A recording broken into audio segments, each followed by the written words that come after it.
नमस्कार दोस्तों, स्वागत है आप सभी का। आज हम बात करने वाले हैं एक बेहद इम्पॉर्टेंट टॉपिक पर, प्राइस एक्शन और मार्केट, कैसे स्टॉप लॉस को हंट करता है और आप इसे कैसे पहचान सकते हैं। अगर आप लाइव मार्केट में प्रॉफिट करना चाहते हैं, तो आपको पहले से ही यह समझना होगा कि चार्ट कैसे बनता है, कहाँ पर बड़ी मूवमेंट्स हुई, कहाँ पर स्टॉप लॉस हंटिंग हुई और किस जोन में मार्केट ने अपनी दिशा बदली। आप ये नहीं समझेंगे कि प्राइस प्रोजेक्शन कैसे काम करता है, तब तक आप लाइव मार्केट में जल्दी रिएक्ट नहीं कर पाएंगे। इसलिए जरूरी है कि आप मार्केट को सिर्फ लाइव ट्रेडिंग के समय ही नहीं, बल्कि बाद में चार्ट देखकर भी एनालिसिस करें। अब आइए चार्ट पर चलते हैं और एक-एक चीज को डीप में समझते हैं। आपको सबसे पहले चार्ट में एक ग्रीन कैंडल दिखाई देगी। ये ग्रीन कैंडल बताती है कि यहाँ पर या तो बायर्स ने प्रेशर डाला या फिर सेलर्स ने अपनी पोजीशन क्लोज की। अब मान लीजिए किसी ने यहाँ पर सेल किया था और मार्केट ने मूव करके उनका स्टॉप लॉस हिट कर दिया। तो इसका मतलब है कि स्टॉप लॉस को टारगेट किया गया। अब सवाल है, हम कैसे पहचानें कि यह स्टॉप लॉस हंटिंग थी या एक्चुअल बाइंग?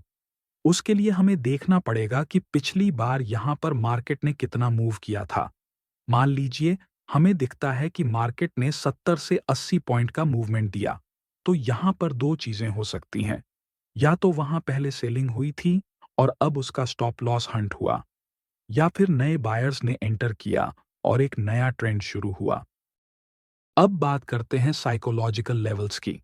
मान लीजिए मार्केट 25,000 के पास है। अब यह एक साइकोलॉजी लेवल बन गया है।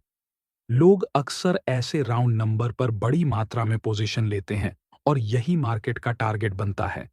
यही कारण है कि कई बार मार्केट वहां तक जाकर सबके स्टॉप लॉस हिट करता है और फिर अपनी असली दिशा में मूव करता है। अब आते हैं अगले चार्ट सेटअप पर। यहां पर आपको एक बिग मूवमेंट दिखेगा, लेकिन मार्केट ने फिर से रिवर्स कर दिया। इसका मतलब यह नहीं कि वह रेजिस्टेंस था, यह बस एक ऑपरेटर का मूवमेंट था जिसने अपनी पोजीशन निकाली। इसे रेजिस्टेंस या सप्लाई जोन समझना एक बड़ी गलती होगी। अब यहां पे देखो, मार्केट साइकोलॉजिकल नंबर यानी 25,000 के पास ट्रेड कर रहा है।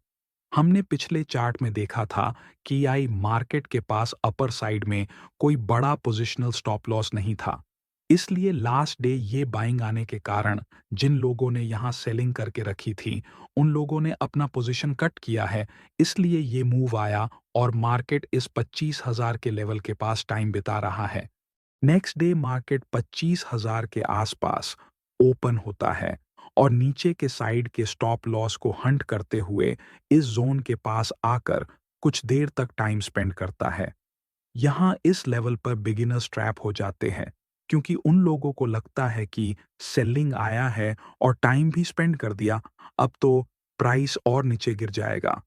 लेकिन मार्केट अपने एक अच्छे डिमांड जोन के पास है। लास्ट टाइम भी इसी लेवल से देखिए, बाइंग आई थी और प्राइस ऊपर साइड गया था। मार्केट में बड़े लोग अपना पैसा एक साथ नहीं लगा सकते, इसलिए वे लोग मार्केट में थोड़ा-थोड़ा करके अपना पैसा लगाते हैं, जिससे चार्ट में आपको ऐसे बड़े-बड़े बिग कैंडल देखने को मिलते हैं। मार्केट में बाइंग आने से प्राइस डे लो से डे हाई तक शार्प मूवमेंट करके आ जाता है, पर इस जोन पर साइकोलॉजिकल लेवल होने के कारण प्राइस तुरंत ही रिवर्स होकर नीचे गिर जाती है। अब आपके दिमाग में ये सवाल आएगा कि साइकोलॉजिकल लेवल के पास कैसे एंट्री किया जाए। इन लेवल के पास आपको वेट करना है और साथ ही मार्केट में प्राइस एक्शन बनने देना है, जिससे हमें मार्केट में कोई डायरेक्शन दिखे। मैं यहाँ वेट करने इसलिए बोल रहा हूँ, क्योंकि इन लेवल्स के पास मार्केट स्टॉप लॉस हंट करने के साथ ही स्टॉप लॉस बनाता भी है। सबसे अच्छा सेटअप यहाँ पे होगा कि मार्केट को राउंड नंबर से दूर जाने दो और फिर उन लेवल्स के पास क्या प्राइस एक्शन बना रहा है, उसको देख के ट्रेड करो। किसी पुल बैक या फिर रिजेक्शन पे स्टॉप लॉस लगाकर एंट्री करें। इसलिए जब तक वहां कोई प्रॉपर प्राइस एक्शन न दिखे, कोई इवेंट ना हो या कोई साइकोलॉजिकल रीजन ना हो, तब तक किसी भी जोन को ब्लाइंडली फॉलो मत कीजिए।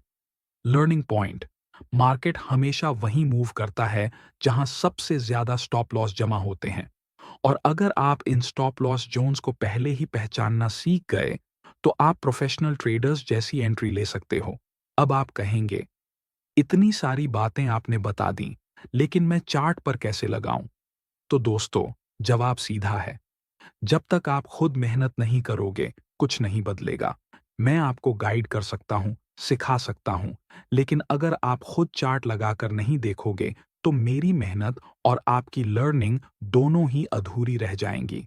तो चलिए, आज के वीडियो में बस इतना ही।